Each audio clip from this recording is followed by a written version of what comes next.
ప్రజలు నిర్ణయిస్తారు. నువ్వు చెప్పింది కరెక్ట్ ఉంటే నిన్ను జై అంటారు.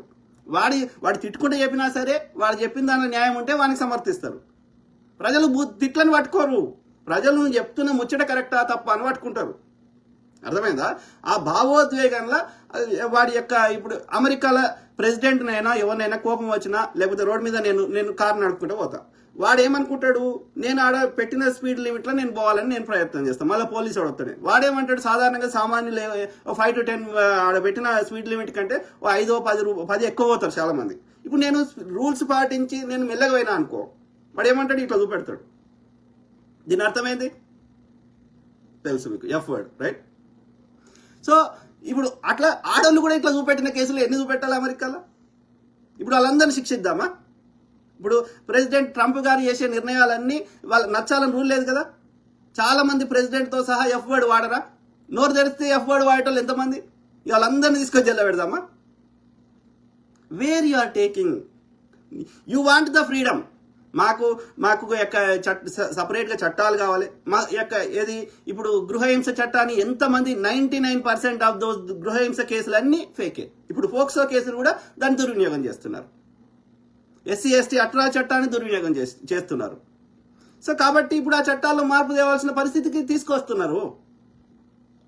ఎప్పుడైనా ఏదైనా జరిగితే ఇన్సిడెంట్ ఇమ్మీడియట్గా within 1 week or 10 days or within 30 days లోపల నిన్నెవడు కట్టేయలేదు, నిన్నెవడు ఎవడు నువ్వు కంప్లైంట్ చేయడానికి నిన్నెవడు ఆపనప్పుడు, నువ్వు నీకు నొప్పి అయినప్పుడు కంప్లైంట్ చేయకపోతే most probably those are fake. After 3 months or 6 months తర్వాత ఎందుకంటే నువ్వు కంప్లైంట్ చేసినా ఏం చేయలేని పరిస్థితి. I cannot collect any evidence after so many days. So there is no use of it. అర్థమైందా? సో కానీ 90% మనకు తెలిసిన కాడికి 99% ఆఫ్ ఈ చట్టాలని దుర్వినియోగం చేస్తున్న ఎక్కున్నారు. సో నేను ఏం చెప్తున్నా ఎండ్ ఆఫ్ ద స్టోరీ అంటే, నీకు ముచ్చడి చెప్పే హక్కు ఉంది. నువ్వు ఏకపక్ష ఏమంటారు 1 side స్టోరీ చెప్తే మేము అంగీకరించాలనా వితౌట్ ఎనీ ఎవిడెన్స్? అప్పుడు నువ్వు చెప్తున్న తప్పు అని నాకు చెప్పే హక్కు లేదా? అందరు ఒకటే విధంగా చెప్పాలని రూల్ లేదు కదా. వాడు చదువుకోనోడో ఇప్పుడు నీకు ట్రోల్ చేస్తున్నాడు వాడు ఏ వాతావరణంలో పెరిగిండు, వాని నేటివిటీ ఏంది, వాని బ్యాక్గ్రౌండ్ ఏంది, వాని చుట్టూ ఎవరున్నారు? నువ్వు జర్నలిజం చేసి నువ్వు ఇంత ఉన్నత చదువులు చదివి ఇంత లోకాన్ని చూసి అనేక పెద్ద పెద్ద వాళ్ళతో కాంటాక్ట్స్ ఏర్పరచుకొని ఒక డిఫరెంట్ లైఫ్ స్టైల్ చూసి నీకు ఫ్యాక్ట్ ఎట్లా చెక్ చేసుకోవడం తెలిసి నీకు చట్టాల గురించి ఇంతో అంత అవగాహన ఉండి సమాజాన్ని చూసి నువ్వు ఆ ట్రోల్ చేసే ఆ గ్రామీణ ప్రాంతంలో ఎక్కడో బస్తీల్లో ఉండేటువంటి ఏదో 10 12 చదివిండో, అది కూడా చదవలేదో, వాడు ఏదో కొత్త ఫోన్లో వాడేటోడు, వాని నాలెడ్జ్కి వాని లెవెల్కి నువ్వు ఒక 2 పిల్లల తల్లికి నువ్వు ఒక లోకాన్ని చూసిన వానితో నీకేం కంపారిజన్? I don't understand. అది వాడి వే ఆఫ్ ఎక్స్ప్రెషన్. ఉండని ఏమైతుంది? వాడి తిట్టినా నిన్ను వాడు చెప్పేది నమ్ముతారా ప్రజలు? గుడ్డిగా మద్దతు ఇస్తారా? ఒకవేళ ఇచ్చేటోళ్ళు ఉన్నారనుకో, అట్లాంటి వాళ్ళ గురించి నీకెందుకు పట్టింపు? అంటే దీని అర్థమైంది, how you live, how you react అనేది వాడు కంట్రోల్ చేయగలుగుతున్నాడు నిన్ను. అంటే ఆ యొక్క చిన్న గ్రామీణ ప్రాంతంలో ఉన్న ఒక troller is able to control you. If you know what you are doing is right, why do you care about those people? ఆ కింది స్థాయిలో ఎవడో మరుక్కుంటే నువ్వు చేస్తుంది నీకు కరెక్ట్ అనిపించినప్పుడు వాడిని ఎందుకు పట్టించుకుంటున్నావు నువ్వు? వాడు నీ ఇంటికి వచ్చిండు, నీ ఇంటి ముందు తిరుగుతున్నాడు, నిన్ను చంపడానికి ప్రయత్నం చేస్తున్నాడు, లేకపోతే వాళ్ళ యొక్క నెట్వర్క్ ద్వారా క్రిమినల్ ఈ యొక్క ఏమంటారు ఈ యొక్క ఆమెను ఎట్లయితే ఆమెను చేసిండ్రో, ఆమె పేరేంది, మన యొక్క ఆమె పేరు ఈ RSS వాళ్ళు చేశారు కదా, ఆమె పేరు కర్ణాటకలో. సో ఆమె లెక్క నిన్ను చేసే ప్రయత్నం చేస్తున్నారు. మీ ఇంటి చుట్టూ నన్ను చూసినావు, నేను ఫిజికల్గా దాడి చేసేది ఉంటే definitely you have any evidence, physical threat కానీ ఎవడన్నా వచ్చినట్టు కానీ any evidence you have compare. Okay, make sense. Okay, ఫిజికల్గా దాడులు చేయనంత వరకు నువ్వు చెప్పిన దానికి వాడు కౌంటర్గా వాడు ఏం చెప్పుకున్నా, ఏ మతమోడు చెప్పుకున్నా, ఏ కులమోడు చెప్పుకున్నా, ఏ ఐడియాలజీ చెప్పుకున్నా అది వాడి వే ఆఫ్ ఎక్స్ప్రెషన్. ప్రజలు అందులో ఏమైనా మేక్ సెన్స్ ఉంటే నమ్ముతారు, అందులో మేక్ సెన్స్ లేకపోతే వదిలేస్తారు. But I don't have right to take away their freedom of expression. అది నీకు నచ్చినట్టుగానే బూతులు లేకుండా నీవు మాట్లాడిన సంస్కారవంతమైన భాషలనే మాట్లాడాలంటే ఊరు పొద్దుగాలేస్తే బూతులు మాట్లాడడానికి నువ్వు సంస్కారంగా మాట్లాడితే ఇది యాక్టింగ్ చేస్తుందిరా, దీన్ని అమ్మ అంతా ఇది చెప్పేదానికి అసలు రియాలిటీ దూరం ఉందిరా, ఇది అన్ని బూతులు మాట్లాడుతుంది, బూతులు చెప్తుంది అని వాడు అనుకుంటాడు. వానికి బూతులు లెక్క కనిపిస్తాయి నువ్వు ఏకపక్ష కథనాలు చెప్తే. సో కాబట్టి నువ్వు అనుకున్నట్టుగానే సమాజం ఉండాలని ఆ యొక్క లేకపోతే నేను శిక్షిస్తా అనే హక్కు నీకెక్కడిది? ఎవడైనా ఫిజికల్గా దాడులు చేయనంత వరకు వాడి యొక్క భావ స్వేచ్ఛని ఎవరికి తీసేసే హక్కు లేదు. నీకు నచ్చకపోతే వాడిని బ్లాక్ చేయి, ఓకే, సింపుల్. లేదు అంటే వానికి కౌంటరీ. ఇప్పుడు చిన్మయ్య అనేటామె వాళ్ళందరూ బూతులు మాట్లాడుతుండ్రు, ట్రోలర్స్ ఏదో స్పేసెస్లో పోయింది, చిన్మయ్య ఆమెకు దోషింది, ఆమె తిట్టింది. చిన్మయ్యని ఎవ్వరు తప్పు పట్టలేదే. చిన్మయి పోలీసుల దగ్గరికి పోయి పోలీసులకి ఈ స్పేస్లో తీసేసేయి వాళ్ళందరినీ తీసి జైల్లో పెట్టు అంటే నేను తప్పు పట్టేవాడిని. వాళ్ళు కౌంటర్ ఇస్తే చిన్మయి అరే నన్ను ఇట్లా లంజా అంటున్నారు, ఇంకోటి అంటున్నారు అని ఆమెకు వచ్చిన ఇంగ్లీష్లో కానీ తెలుగులో కానీ వాళ్ళకి కౌంటర్ ఇచ్చింది. Yes, she has that right. వాడికి ఎక్స్ప్రెషన్ చేసే వాడికి హక్కున్నప్పుడు చిన్మయికి she also has the right. కానీ నేను ఒక్కదాన్ని చెప్తా, వాళ్ళు మాత్రం నోరు మూసుకోవాలి, వాళ్ళని అరెస్ట్ చేసి లోపలేయాలి. ఇది పురుష ద్వేషి.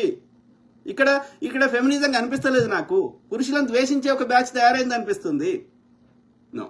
సో ఆ క్రమంలో ఇక్కడ చూపెడదాం, వాడు ట్రోలర్స్ చూపెడదాం. అట్లనే ఫస్ట్ వీళ్ళు కంప్లైంట్ ఇచ్చిండ్రు, ఎవరెవరికి ఇచ్చిండ్రు ఆయన ఇంకోటి ఇదోటి దరిద్రమైంది. ఈ సజ్జనారు అండ్ ఈ యొక్క శారదా నేరెళ్ళ ఉమెన్ కమిషన్ ఆమెను మనమే ఆమెను ప్రమోట్ చేసింది. ఆమె ఒక శారదా నేరెళ్ళ గారి తోటి నాకు కానీ ఇక్కడ ఓవర్సీస్ లో ఇక్కడ కాంగ్రెస్ ఉన్న వాళ్ళు కానీ చాలా మంది మేము అంటే ఇక్కడ రాయదాసు అప్పట్లో ఉండే. సో వీళ్ళందరూ ఒక గ్రూప్ గా ఐఓసి కింద వాళ్ళు ఒక రెగ్యులర్ మీటింగ్ కండక్ట్ చేసేవాళ్ళు 2015లో అనుకుంటా, 15 అనుకుంటా. సో అరౌండ్ ఆ టైంలో ఒక్కొక్క గెస్ట్ 17 కావచ్చు. సో ఆ టైంలో ఒక్కొక్కరిని గెస్ట్ గా పిలుచుకున్నాం. విజయశాంతి గారిని ఇట్లా కాంగ్రెస్ లో ఉన్న అప్పుడు ప్రతిపక్షంలో ఉండే కదా. సో అందరినీ మన యొక్క మీటింగ్ లో పిలిచేవాళ్ళు ఎన్ఆర్ఐలతో అని చెప్పి. సో అట్లా శారదా నేరళ్ళ గారిని కూడా పిలిచిన సందర్భాలు ఉన్నాయి. ఉత్తమ్ కుమార్ రెడ్డి గారు పీసీసీగా ఉన్నప్పుడు ఆమె ఉమెన్ విభాగం ఉంది కదా కాంగ్రెస్ లో, ఉమెన్ సెల్ కి. సో ఆమె హెడ్ గా ఉండే. ఓకే. సో ఈ తర్వాత ఇక మన కరీంనగర్ లో యొక్క పొన్నం ప్రభాకర్ గారు ఉండే. సో అక్కడ కరీంనగర్ నుంచి ఎమ్మెల్యే కావాలి, ఇంకో లీడర్ కావాలి, ఇంకోటి కావాలని ఆమె ప్రయత్నం చేసింది. కానీ పొన్నం ప్రభాకర్ మమ్మల్ని ఎదగనిస్తలేడు అది అని అన్న సందర్భాలు కూడా ఉన్నాయి ఆమె. ఓకే. సో ఆ క్రమంలో ఆమె ఏమైంది, రేవంత్ రెడ్డి గారు పీసీసీ అయినాక ఆమె ఆ యొక్క అంతకుముందు ఉత్తమ్ రెడ్డి గారు ఉన్నప్పుడు చేసిన యాక్టివిజం అదంతా ఎందుకో బంద్ అయిపోయింది. ఉమెన్ నేను స్టార్టింగ్ లో చూసినప్పుడు ఆమె మరాఠీ కానీ, హిందీ కానీ, తెలుగు కానీ అనర్గళంగా మాట్లాడుతుంది. పబ్లిక్ ఏమంటారు ఫేస్ అపీలింగ్ ఉంది అని ఆమెను మనము ఒక ప్రమోట్ చేసిన సందర్భాలు ఉన్నాయి. ఓకే. సో కరెక్టే. కానీ రేవంత్ రెడ్డి గారు పీసీసీ అయినాక ఆమె ఉమెన్ సెల్ కానీ, ఉమెన్ యాక్టివిజం కానీ ఏమి ఇందిరా శోభన్ గారు చేసిన దాంట్లో, సీతక్క గారు చేసిన దాంట్లో 1% కూడా ఆ తర్వాత కామ్ అయిపోయింది. ఇక తర్వాత కాల్వ సుజాత గారు చేసిన దానిలో వీళ్ళందరితో పోలిస్తే చాలా కామ్ అయిపోయింది. తర్వాత ఇక ఇప్పుడు అధికారం వచ్చినాక ఇంకా ఆమె సీనియారిటీని బట్టో లేకపోతే ఢిల్లీలో ఆమెకున్న కాంట్రాక్ట్స్ని బట్టో ఏదో ఒకటి అందరికీ ఇచ్చి కాల్వ సుజాత కార్యవైశ్య ఇచ్చిర్రు, సీతక్కని మంత్రి చేసిర్రు. సో ఇందిరా శోభన్ ఆమె వేరే పార్టీలకు పోయి రావడం వల్ల ఆమెకు మంచి టాలెంట్ ఉండి రేవంత్ రెడ్డి గారు పాదయాత్ర చేసినప్పుడు రేవంత్ రెడ్డి గారి ఒక పక్కకి సీతక్క గారు, ఇంకో సైడ్ ఇందిరా శోభన్ గారు ఉండే. ఆమె 2-3 పార్టీలు పోయేసి వచ్చింది. ఆమ్ ఆద్మీ పార్టీ, ఆ యొక్క YCP party, Telangana YCP party, Sharmila party అట్లా పోయేసి వచ్చే వరకు ఆమెకు ఇవాళ ఏ పొజిషన్ రాలేకపోయింది. సో ఏది ఏమైనా నేనేమంటున్నా అంటే ఈమె అయితే మధ్యలో అయితే చాలా రోజులు అంత పెద్ద యాక్టివ్ పార్టిసిపేషన్ బంద్ అయింది. ఎందుకు బంద్ అయిందో మనకు తెలియదు. ఓకే. మొత్తం మీద ఈమెకున్న కాంటాక్ట్స్, సీనియారిటో పదవి ఇచ్చారు. ఓకే, సంతోషం. సో ఈమె కానీ ఈవెన్ సజ్జనారు యొక్క ఒక దురభిప్రాయం ఉంది సమాజంలో. ఏది సజ్జనారు అంటే దేవుడు, ఒక ఫేక్ ఎన్కౌంటర్ చేసినోడు. సో ఆయన ఏదో పీకిండు, ఆర్టీసీని ఏదో ఈయన వీకిండు, లేకపోతే అంతకుముందు ఈయన వీకిండు, ఈయన నీతిమంతుడు అన్నట్టుగా ఒక సమాజంలో ఒక దురభిప్రాయాన్ని క్రియేట్ చేస్తున్నారు. ఇదే సజ్జనారు అంటాడు. వాడు పొద్దుగాలేస్తే బూతులు మాట్లాడతాడు, పొద్దుగాలేస్తే వాడు ప్రతి అమ్మాయితోటి ఒక మగ వ్యభిచారి తయారైన వాడు. ఓకే. సో వాడు అన్ని పెళ్లి వండుకున్నానికి ఒకటే కూర, అడుక్కున్నానికి 60 కూరలు అని చెప్తాడు. సో వాడు వీళ్ళకి దేవుడు. ఇదే తులసి చంద్రకు దేవుడు, ఇదే సజ్జనార్కి దేవుడు. వానితోటి సజ్జనార్ ఇంటర్వ్యూ చేస్తాడు, అట్లనే ఈ తులసి చంద్ర ఇంటర్వ్యూ చేస్తుంది. ఎవరితోటి? నా అన్వేషణగా అంతోటి. వాడు పొద్దుగాలేస్తే బండ బూతులు మాట్లాడతాడు. వాడి వ్యూస్ కోసము ఎంత నీచానికైనా దిగజారుతాడు. తోటి ట్రావెలర్స్ ని ఎంతమందిని అనగదొక్కిండో వాడు పొద్దుగాలేస్తే ఏడికి పోయినా ఇక అదే పని. వానికి ఏం పని? పొద్దుగాలేసి ఎవరు దొరుకుతుంది అని ఆ డేటింగ్ సైట్లలో పోతాడు, అందరికి అదే పని వాడు, పైసలు ఆడు చైనీస్ దాన్ని ఇదే పనిగా వాడు చేసేది మగ వ్యభిచారం చేస్తున్నాడు వాడు.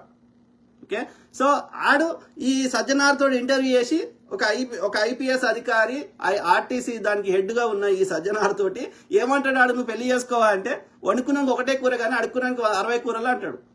ఆమెతోటి ఈ తులసి చంద్ ఇంటర్వ్యూ చేస్తుంది. అంటే వీళ్ళకి ఎవడు ఆదర్శము? ఆర్ఎస్ ప్రవీణ్ అనే లుచ్చనా కొడుకు తులసి చంద్ గారికి ఏమంటారు యొక్క దేవుడు. ఎందుకంటే వీళ్ళ హస్బెండ్ మాదిగా అంట, ఈ తులసి చంద్ వాళ్ళ హస్బెండ్కి ఆ ఆర్ఎస్ ప్రవీణ్ బాగా క్లోజ్ ఫ్రెండ్స్ అంట. తులసి చంద్ గారి రియల్ పేరు ఏందో మనకు తెలుసా? ఆమె ఇంటి పేరు ఏందో తెలుసా? వాళ్ళ హస్బెండ్ పేరు చందు తులసి. చందు వాళ్ళ హస్బెండ్ పేరు అంట. మరి ఆయన యొక్క ఇంటి పేరు తెలుసా? ఇప్పుడు నా పేరు రజనీకాంత్ బోడా. సో అమెరికాల వాడికి అనరాదు కాబట్టి చిన్నగా చేసుకున్నా, రాజు బోడా అని పెట్టుకున్నా. సో నేను ఎక్కడ పోయినా చెప్తా, ఏ డాక్యుమెంట్ చూపెట్టమని చూపెడతా. ఇప్పుడు తులసి చంద్ ఫుల్ నేమ్ చెప్పండి, మీరు ఆమె ఇంటి పేరు చెప్పండి. సో అంటే మనం చెప్పేది ఏదైనా కరెక్టే, కానీ పక్క వాళ్ళందరూ తప్పు. నేను ఏం చెప్పినా ఎవరు నన్ను ఏమనొద్దు. ఇదేమి కల్చర్ రా? ఇవాళ ఫెమినిస్టులు అంటారు, ఇవాళ సోకాల్డ్ ఏమంటారు మహిళా సంఘాల ఇలా అంటారు. వాళ్ళ ఇంటికి పోయి చూడండి, వాళ్ళు మొగంతో ఒక్కరోజన్నా సంసారం చేస్తున్న ఈ మహిళా సంఘాల ఎవరు ఉంటారు కదా, పొద్దుగాలు వేస్తే నోరు వారేసుకుంటారు కదా, ప్రియా చౌదరిలు, గియా చౌదరిలు, ఆ అరుణ గోగుల మందలు, వీళ్ళు మొగళ్ళతోటి కలిసి ఉంటుర్రా? వీళ్ళకి అఫేర్లు ఉన్నాయా? ఎంతమందితో తిరుగుతుర్రా? వీళ్ళు ఏం చేసినా మొగళ్ళు ఏమనొద్దనా? అంటే బేసికల్గా విచ్చలవిడితనాన్ని కోరుకు. ఇప్పుడు ఆమె ఉన్నది, కడలి సత్యనారాయణ ఉన్నది, ఏమంటది? నాకు ఇల్లే లేదంటది. ఆమె కన్న తల్లిదండ్రులది ఇల్లు కాదంట, అత్తమామది ఆమె ఇల్లు కాదంట.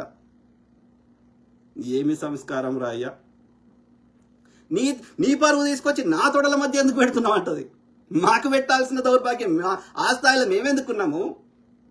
అంటే ఎట్లా తయారైందంటే కొంతమంది ఒక పురుష ద్వేషాన్ని, మరి వీళ్ళ కన్న తండ్రి, వీళ్ళు కన్న పిల్లలు, వీళ్ళ తోబుట్టువులు అయిన అన్నదమ్ములు, వాళ్ళు మొగోళ్ళు కాదా? నువ్వు ఇవాళ కంప్లైంట్ చేసిన సజ్జనార్ మొగోడు కాదా?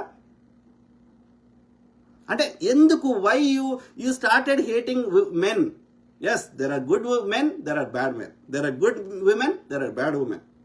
So don't bring gender everywhere అనేది నేను చెప్పదలుచుకున్నాను. ఓకే, సో ఆ క్రమంలో ఇది యొక్క భావ స్వేచ్ఛని, అది ఏదన్నా ఎలాంటి ఫిజికల్గా థ్రెట్ చేయనటువంటి నీ పని, నిన్ను హామ్ చేసే ఫిజికల్ హామ్ చేసేది కానీ, ఓకే, స్టాకింగ్ చేసి నిన్ను ఏడిపోతే నీకు వచ్చి నీ పన్నుని వేసుకోకుండా నీ పనులకు చేయకుండా నీ స్వేచ్ఛను తీసేసేది కానీ, ఆ వాటికి ఆల్రెడీ చట్టాలు ఉన్నాయి, వాటికి కంప్లైంట్ చేయొచ్చు, శిక్షిస్తారు. కానీ మాట్లాడుకునే స్వేచ్ఛని, తిట్టుకునే స్వేచ్ఛని తీసేయమని చెప్పడం, అట్లా తీసేయడానికి ప్రయత్నం చేస్తే కూడా అది ద్రోహము. ఓకే, అది ప్రజాస్వామ్యాన్ని ఖూనీ చేసినట్టు అవుతుంది. Yes, let them express what ever they want. అది బూతులైనా సరే లెట్ దెమ్ ఎక్స్ప్రెస్. ప్రజలు వాడి బూతులు మాట్లాడితే వాని వాల్యూ పోతుంది, నీ వాల్యూ పోదు. అట్లా ఇప్పుడు రోడ్డు మీద అంటారు కదా, ఎవడైనా పిచ్చిగా ఇల్లాజికల్గా మాట్లాడినా, బూతులు మాట్లాడినా రోడ్డు మీద ఇట్లా అంటే ఏనుగు పోతుంటే మస్తు మరుగుతాయి కదరా అంటారు కదా. అంతేగాని వాడిని మురగనే మురగొద్దు, వాడిని తీసి చంపేయాలని అంటారా?